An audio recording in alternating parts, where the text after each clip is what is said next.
Mm, ese waba ubizi? Waba uzi urupfu rwatumye isi ihagarara mu mateka yayo? Birashoboka ko waba uruzi ariko utabitekerezaho cyane. Birashoboka ko uwo muntu wapfuye urupfu rwe rugatuma isi ikangarana umuzi, kandi nibyo uranamuzi ariko ntujya ubitekerezaho cyane. Mu mateka y'isi hari urupfu rwatumye isi ihagarara. Si urupfu rw'umwami, si urupfu rw'intwari y'intambara, ahubwo ni urupfu rwa Yesu Kristo. Yesu Kristo akimara gupfa hari ibintu byabayeho bisa nk'ibiteye ubwoba bitigeze bibaho na mbere mu mateka y'isi. Ibyo bintu byatumye isi ihagarara, abantu bagira ubwoba, barakangarana, batangira kwiyumvisha neza ko Yesu atari umuntu usanzwe, batangira kwizera ibyo yavugaga mbere y'uko yitaba Imana, mbere y'uko apfira ku musaraba, batangira kubyizera. Ibyo bintu tugiye kuvugamo bike muri byo. Tugiye kuvuga ibintu birindwi byabaye nyuma y'urupfu rwa Yesu Kristo bisa nk'ibiteye ubwoba, byatumye abantu bizera yuko ibyo yavugaga byari ukuri, byatumye abantu biyumvisha neza ko Yesu atari umuntu usanzwe, ahubwo yari yaroherejwe n'Imana kugira ngo aje acungure ibyaha byabo. Nibwo batangiye kumwizera. Nyuma y'ibyo bintu byabaye, kuko byasaga nk'ibitangaza, ntibyari byarigeze bibaho na mbere mu mateka y'isi. Ibyo bintu nibyo tugiye kuganiraho. Icyo ngusaba ni kimwe: ugiye kumpa akanya kawe gato ubundi twiganire iby'ingenzi, kimwe ku kindi usobanukirwe kurushaho, ntujye kure.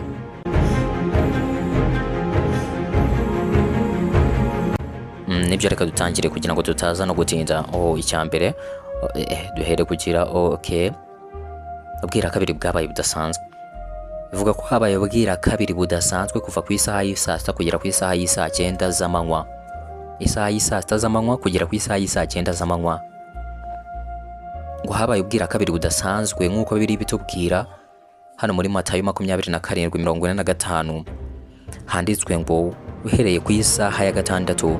Isaha ya gatandatu bavuga aha ni isaha ya saa sita, kuko niko abayuda babibaraga. Batangiraga kubara isaha bagendeye ku gihe izuba riri kurasira. Isaha ya mbere yabaga ari saa moya, isaha ya gatatu yabaga ari saa tatu za mu gitondo, isaha ya gatandatu yabaga ari saa sita z'amanywa, isaha ya cyenda yabaga ari saa cyenda z'amanywa, isaha ya saa 12 z'umugoroba yabaga ari isaha ya 12, isaha ya 12. Nk'uko hano dutangiye tubisoma rero, batubwira bati uhereye isaha ya gatandatu, ubwo ni isaha y'isaa sita, ubwira kabiri mu gihugu cyose. Habaye ubwira kabiri mu gihugu cyose kugeza isaha ya cyenda, ubwo ni isaha ya saa cyenda z'amanywa. Maze ku isaha ya cyenda Yesu avuga ijwi rirenga ati Eli lama sabakitani. Ibyo bisobanura ngo Mana yanjye, Mana yanjye, ni iki kikundekesheje?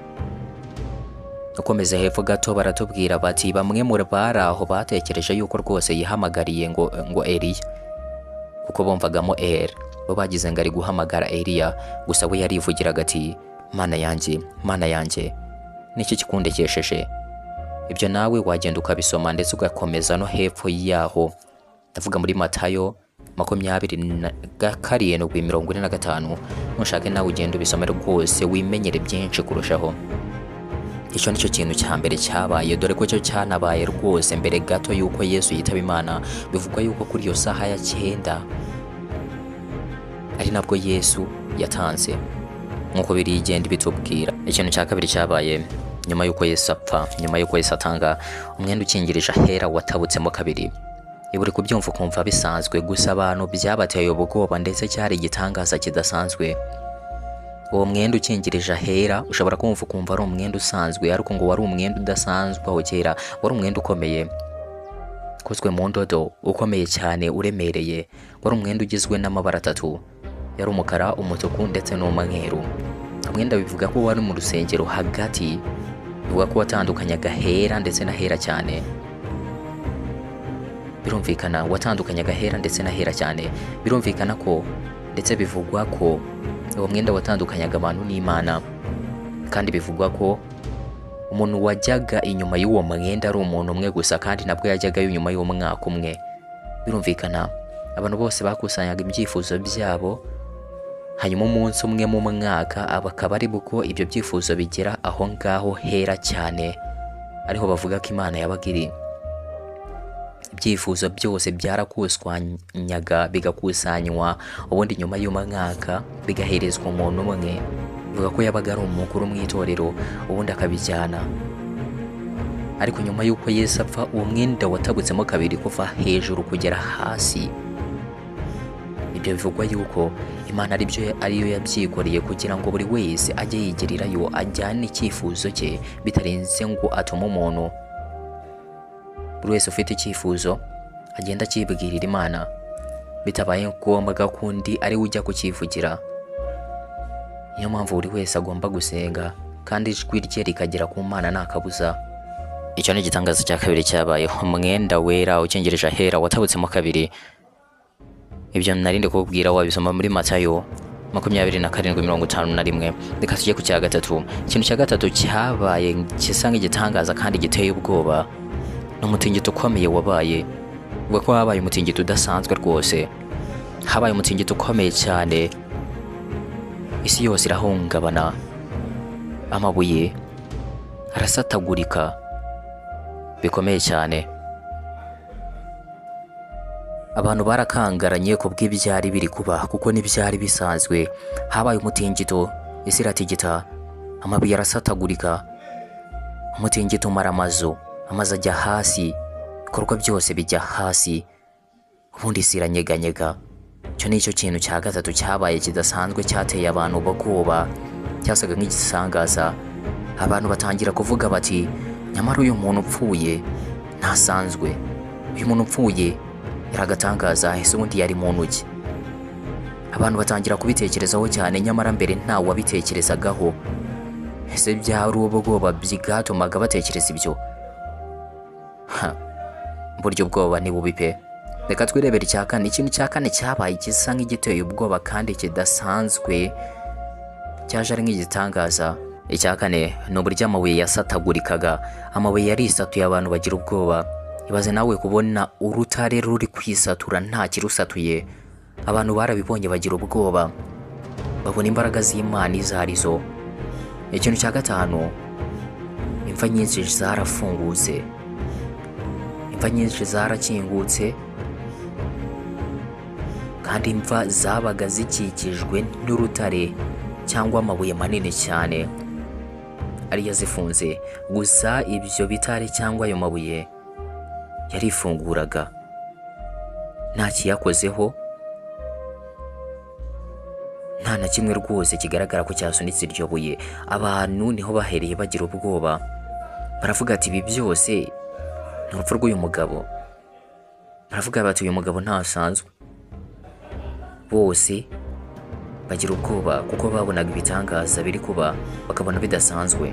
Ikintu cya gatandatu gisa nk'ikidasanzwe cyabaye Yesu akimara gupfa, nuko hari umusirikare we ubwe wivugiye ati, ni ukuri uyu yari umwana w'Imana. Ibyo byavuzwe n'umusirikare utwara umutwe w'abasirikare. Ndavuga umutwaro utwara umutwe w'abasirikare, ubwo ni umuyobozi w'abandi basirikare. Yesu akimara gupfa yaturiye ayo magambo avuga ati, ni ukuri uyu yari umwana w'Imana. Ibyo byanditswe muri Mariko 15:39. Nawe ushatse wagenda ukabisoma, ndetse ukanamanuka ugasoma byinshi kurushaho, ugasobanukirwa kurushaho. Reka tujye ku cya karindwi, ari nacyo cya nyuma cyabaye gisa nk'igitangaza nyuma y'urupfu rwa Yesu. Ni izuka rya Yesu Kristo. Yesu yarapfuye, ariko ava mu bapfuye nyuma y'iminsi 3 gusa apfuye, arazuka. Icyo cyabaye igitangaza, ndetse kiba n'ikintu nakuka cyemeza ko koko Yesu atari umuntu usanzwe, ahubwo yari umwana w'Imana. Abantu bose abamwibeshyagaho bose, icyo cyabaye ikimenyetso nakuka cy'uko atari umuntu usanzwe. Yesu yarapfuye, ariko nyuma y'iminsi 3 yarazutse, ubu ni muzima. Niko abizera babyizera. Ibyo byari ibintu 7 twari turi kuvuga bisa nk'ibitangaza byabayeho nyuma y'urupfu rwa Yesu kuva ku musaraba. Bivuga ko yaje gucungura abe n'ubu baracyamutegereze ko azagaruka, kuko ni isezerano yasize abahaye. Yasatanze isezerano y'uko azagaruka, kandi azagaruka nk'umujura. Isaha, umunsi, ibyo ntibizwi. Icyo bisaba umukristo wese ni uguhora yiteguye. Njyewe ndi niyo Daniel wabateguriye kino kiganiro nkanakibagezaho. Mwakoze kubana nanjye. Icyo nagusaba no gukora subscribe, share ndetse na comment kugira ngo tujye tubana buri munsi. Ikindi, muri comment uze kwandikamo ikindi twazaganiraho ubutaha. Wifuza byinshi birambuye rwose uzambaze nta kibazo, twabigarukaho ntacyo bitwaye. Murakoze cyane, ndabakunda cyane, mukomeze mugire umunsi mwiza.